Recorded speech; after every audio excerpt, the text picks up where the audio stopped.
Happy happy Monday, happy Monday, happy Monday. This is Forrest out in St. Louis.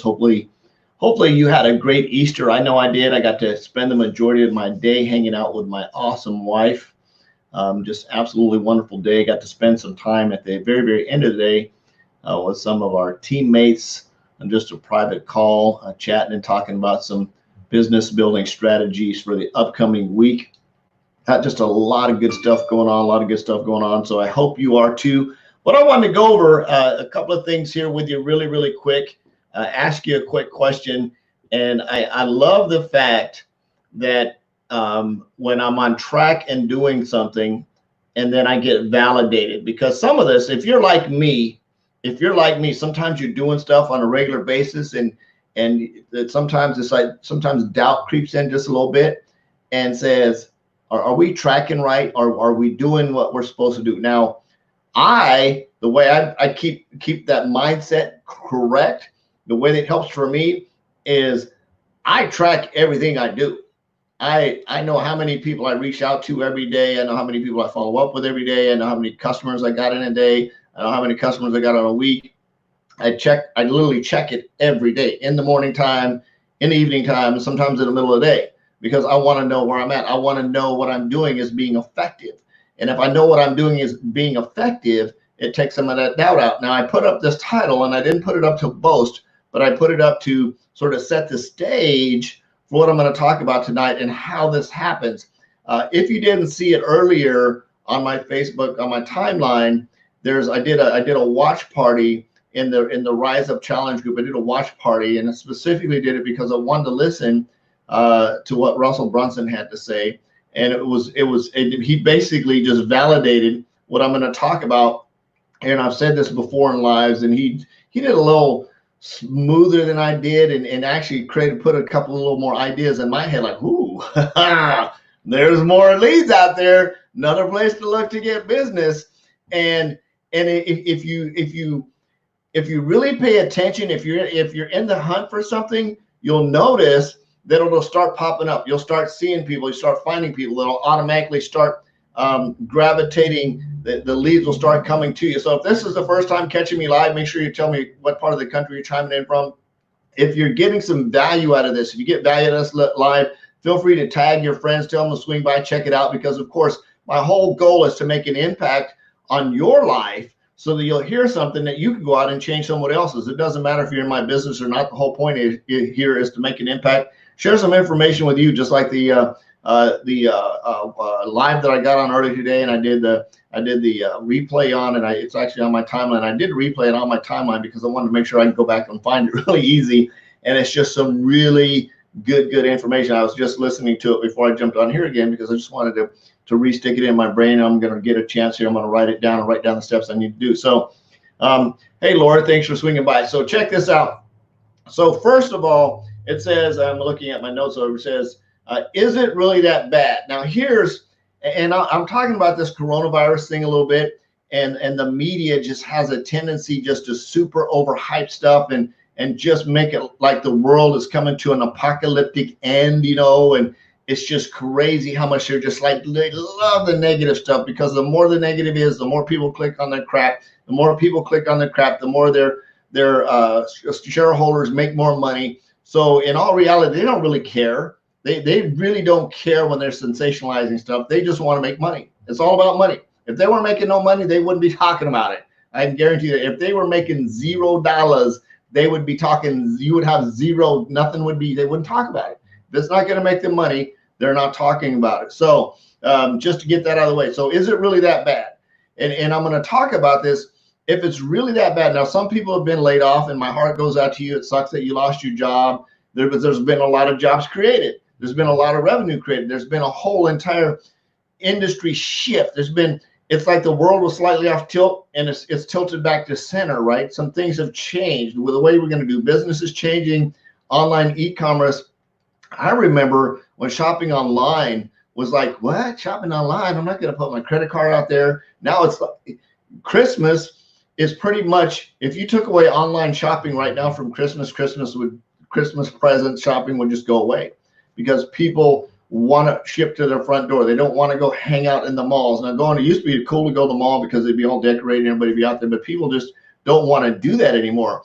And now with this freaking virus that came around, people are even more like freaked out about it. They're like, I don't want to go around a large group of people anymore, because they've been mentally sort of Pavlov's dog theory now, as they've rang the bell enough to throw out the steak. Now people are conditioned to think that, I got to stay 6 feet away from people. I got to wash my hands all the time. I can't, there's some preconditioning going on now. It's been going on long enough. They say that to start a new habit, it takes 21 days, but to reinforce that habit, it actually takes 66 days. And we've been doing this for heading into that time frame of doing the social distancing. Hey, Rick, thanks for swinging by. So it's going to get to the point where people are going to stop shaking hands. They're going to like start drawing back. Like, do I really want to do this? It's going to be preconditioned. Some people it's going to be really bad. Other people's not. I've known when they say the bells are off, I'm going to start hugging people. Everyone like, hug. Because I love it. My family grew up hugging people. We love to hug people. And if you see me coming, you're probably going to get a hug. And hopefully you're not preconditioned to freak out and go into some kind of freaking COVID-19 relapse and what do you call it, PTSD or something. Hopefully you won't. So just forgive me if I do that. So let's talk about this. So the 5 steps that I use to get 48 leads in 6 days and 30 new customers and 1 new teammate. This is in the last 6 days. This isn't this month. This is in the last 6 days. Okay. So wanted to talk about how I did that is because what I was doing before this freaking virus hit is I'm still doing it. I've actually ramped it up a little bit. I prospect all the time. I mean, I cannot not reach out to somebody. Today, I can't even. I got up this morning. I actually got up a little bit early this morning because I said I want to get in some extra ones. So I started reaching out to people, started doing follow-ups, reaching out, following up. And now it's just like it's out there. And it's like there's this bunch of people over here, and there's this group of people over here, and there's this group of people over there. And you get preconditioned, or you get trained so well in this prospecting, it actually becomes fun. It's just like when you first start taking martial arts and you start out as a white belt and you're all awkward, and you don't know how to stand, you don't know how to do the katas, you look horrible at doing an up, down, block, you don't know if it's side block, you don't know how to turn a punch, you don't know how to do anything. And as you work through sparring and things, you start to get better, and you start to see people telegraph, maybe with a shoulder, maybe with a hip twist or something like that. You start to see them telegraph their moves, right? You can sort of know when they're getting, maybe their eyes will turn up when they're getting ready to throw a punch or a kick or something, because they're in their brains, they're thinking and they're looking to themselves like, okay, I'm going to kick up. So they look up, and you can see that quick look in their eyes, and you know they're getting ready to throw a kick up, right? So you can get ready to pre-block that because you're paying attention to their body language because you've been doing it long enough. And the more you get in the ring and the more you spar and the more you practice, the more katas you do, the more lessons you learn, the more times you get in the ring, you can start to see stuff coming, and you can sort of experience and you can anticipate. And the more you do that, the better you get. So eventually you're going to get to the point where you start to see stuff. And that's like prospecting. You'll get to the point where it's just prospecting on autopilot because you've done it enough. You'll start to follow up on autopilot because you'll know what to say. It's instinctively, you're going to know what to say. You know how to counter that. One of the things that I really enjoy, one of my superpowers, I call it, is I really love to use people's own words against them. I really, really love it. Sometimes it comes off as a little sarcastic, and sometimes I'm okay with that because I want people to know I'm being a little bit sarcastic. I'm being a little bit, because if you said it to me to my face, I'm probably going to come back with you the same thing, because I want you to know that I'm being a little bit of a smart aleck, because what you just said is absolutely freaking ridiculous. So I'm going to turn it around and I'm going to use those words to make you seem like what you just said was like, oh God, that's what did I just say? So it's a power of being in sales, and it's a power of sometimes when some people say stuff on automatic. Most people are automatically conditioned to say no or to object to something because they don't have a better response. They don't know how to step back and say, okay, what did I just hear? How do I process this? How do I figure out what this really means? How do I get more information without seeming naive and like being taken advantage of? Look at that. I just got another lead just popped in. It's a I love it. I love it. I love it. I love it. I love it. I love it. Just right here to ching ching. So we can change my number there to 48 or 49. I think it popped up twice. There might be even 50 right now. So anyway, very cool. And it all comes from marketing online, you guys. It all comes from being present online. The 48 leads comes from being present online and going out and doing this stuff for a while. If you're a brand new newbie, don't freak out about it. That's absolutely okay, because there's a proven way that you can prospect and reach out to people. And I've talked about it about 552 times in the lives, is knocking on somebody's door. The easiest, least expensive way to build your business is to knock on somebody's virtual door and say, dude, building a business, making some money online, curious if you want to see what I'm doing. If you're not, no big deal. Thanks a lot. Right on. Peace out. However you want to say that, but you're knocking on their door. You're asking them if they're open to taking a look and making some extra money. With everything that's going on right now, I've been very focused and productive with my home-based business, with my social media business I built online at home. However you want to phrase that.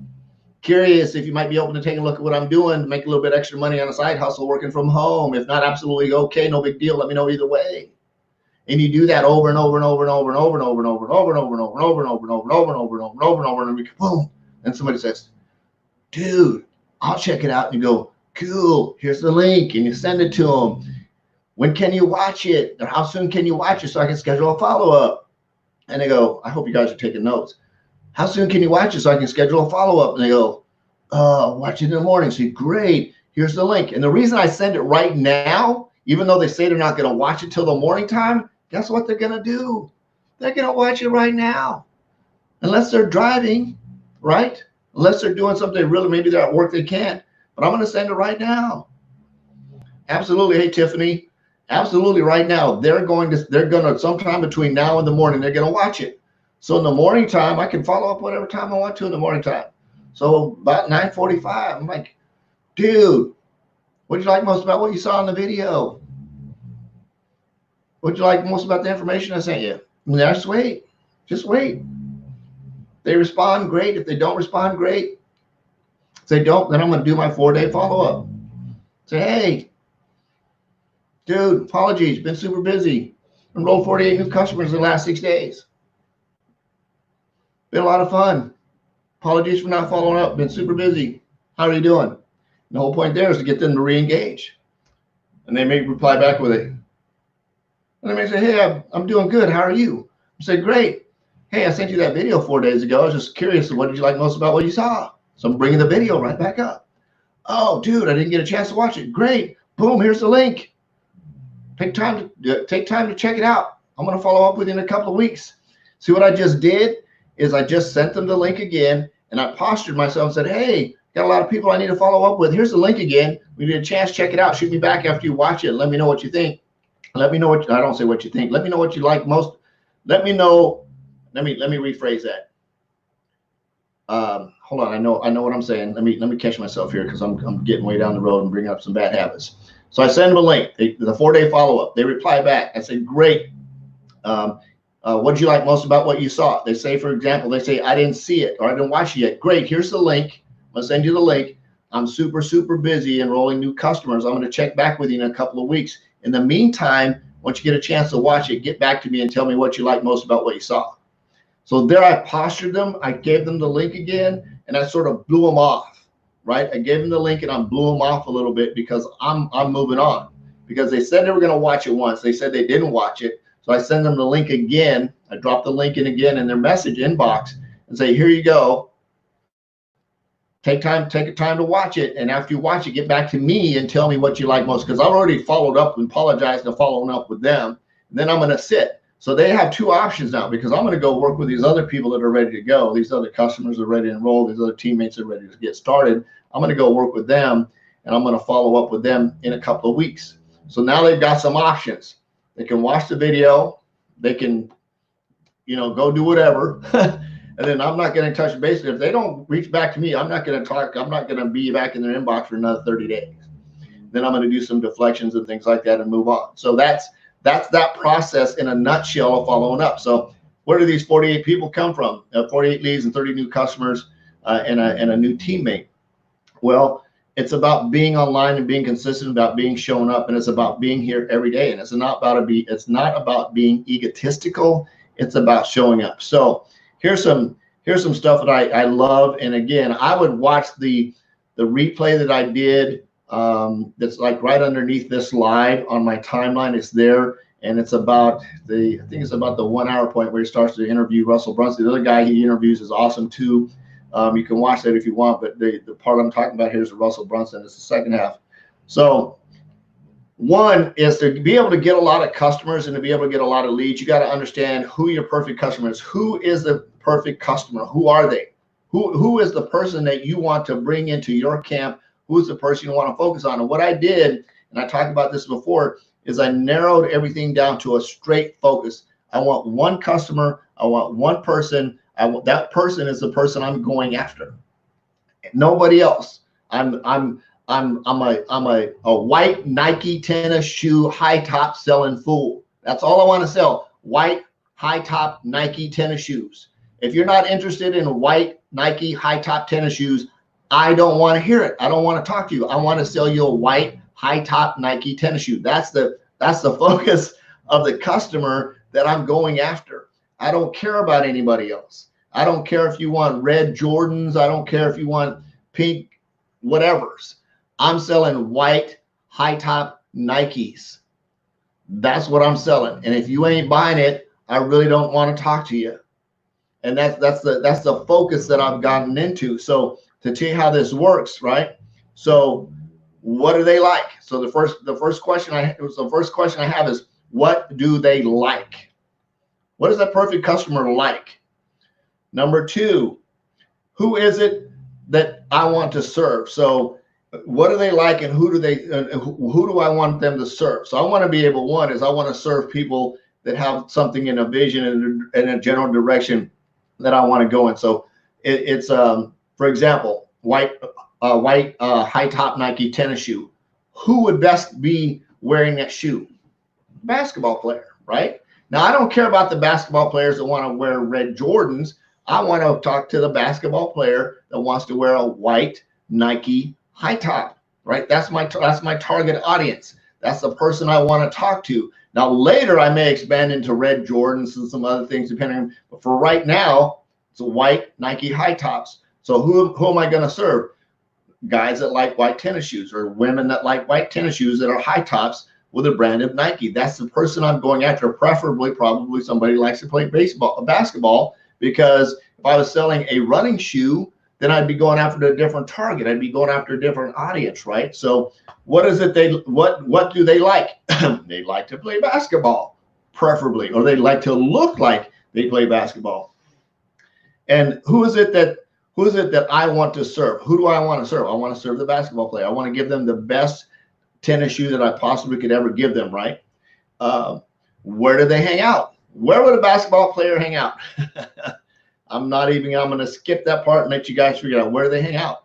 And in social media side, it'd be like, what websites do they hang out on? What blogs do they hang out on? What groups do they hang out in? Where do they frequent? What kind of stuff do they read? What kind of articles do they like to talk about? Where do they hang out? Not just physically, but mentally. Where's their mind space? Where are they hanging out? What are they talking about? What are they saying, right? And what do they want? What's the result? What do they want to get out of wearing that white Nike high top tennis shoe? What do they get out of that? What is it? Is it an ego lift? Is it a culture lift? Is it a status lift? What do they get out of that? What is so special about that white Nike high top, or the Jordan, or whatever it is that might be the tennis shoe of the deal? What kind of status does that give them? And then here's the most important part of all of this. How do I get that to them? How do I deliver that to them? What's my vehicle of getting the Nike tennis shoe from over here to them? How do I deliver that to them? So that's how, and I know that sounds crazy, right? So when you're thinking about that target audience, that who do they look like? And Russell Brunson in the live that's here on my page, he does a really good job of breaking that down and explaining it. Who your target audience is. Are they male or female? I've talked about this before. Are they male or female? How much money do they make? Where do they hang out? What websites do they frequent? I talked about this on several lives ago. If you're selling makeup, right? If you're selling makeup and you want to go after, do you want to go after low end makeup buyers, or do you want to go after the high end? I don't know what high-end makeup is to know, so I don't really know how to speak to that. But go find a web page that would have that brand on it if you want to go after those people that have a lot of disposable income that can afford to spend, say, $50 on an eyeliner versus $15. Where would you find that type of client? What website would they be on? Where would they be hanging out on a Coach website with Coach purses? Possibly, right? Or what kind of dresses or blouses would they wear? Would they be shopping at Walmart, or would they be shopping at Nordstrom's, right? So where would you find your perfect clientele that's going to be able to have the disposable income to buy that $100 eyeliner or the whatever it is that you're going to sell them? So where would you find them? What do they look like? Where do they dress? What kind of clothes and additional stuff do they typically wear? What kind of car do they drive? What kind of neighborhood do they live in? Where do they go to school? What kind of books do they read? What kind of blogs do they hang out in? What kind of stuff do they listen to? So once you figure out all that, once you've narrowed that person down, it makes it very, very easy to go out and knock on their door. One of my friends, she asked me in the business, she says, do you prospect up? And I said, I don't prospect. If you're in front of me and you're my target audience, I'm going after you. I'm knocking on your door, asking you if you're open to taking a look at what I'm doing. So I usually categorize the people I'm looking for. For right now, I'm prospecting salespeople. If you've got sales in your name, I'm knocking on your door because I am one of you guys. I'm a sales guy, and I want to teach you how to create a passive residual income. That's what my primary objective is. So when I knock on your door, I'm going to show you a system that can create a passive residual income for you because you're in the sales business, because we know that in the sales business, at the end of the month, that's it. Because day one, you start at zero. You're back to zero on day one. Last month, can't pay this month's paychecks. On last month's, you can't win this today's game on yesterday's score. That's traditional sales. So whether you're in real estate sales, car sales, mortgage sales, whatever it is that has a one-off, you sell something and you get paid once and there's no residual income behind it, I've got a system for those people. So my first step is to knock on their door and ask them if they're open to taking a look at what I'm doing. Next is to present them with that system in a video presentation. Then I'm going to ask what they like most about it. Then I'm going to put them in the rest of the system and let them decide whether or not that's the vehicle that they want to use to create a passive residual income. So I'm doing my job of reaching out to these people, and that's how that happens. So hopefully that made a lot of sense. Hopefully you got, let's see, hey Forrest, my first live with you. Right on, Ryan. Thanks for swinging by, dude. Hey, Bobby, what's going on, man? Good to hear from you. So really appreciate you guys. If you got some value, make sure you share your number one takeaway. And I'll share this with you guys. I've got some really rockin', knock your head off freaking scripts for prospecting. If you're brand new and you haven't gotten these from me before, reach out to me. I'll get you those prospecting scripts. If you're ready to build a business, if you're brand new, if you're catching me like, hey, I don't really know what I want to do, feel free to connect with me. I can get you plugged into my business. We'll teach you how to prospect, teach you how to recruit, teach you how to build a business. Don't worry about it. You don't ever have to do a Facebook Live if you don't want to, but we'll teach you the basics in prospecting, the basics in marketing, the basics in follow-up, and you can take all of those tools. You can hang around here and build a business with us, or you can take them and go somewhere else and build a business. Either way, if you're not quite sure what you want to do, come and hang out with me. I'll let you share my business with me and get you plugged into our team. You'll absolutely love it. So this is Forrest out in St. Louis. I love you. Jesus loves you.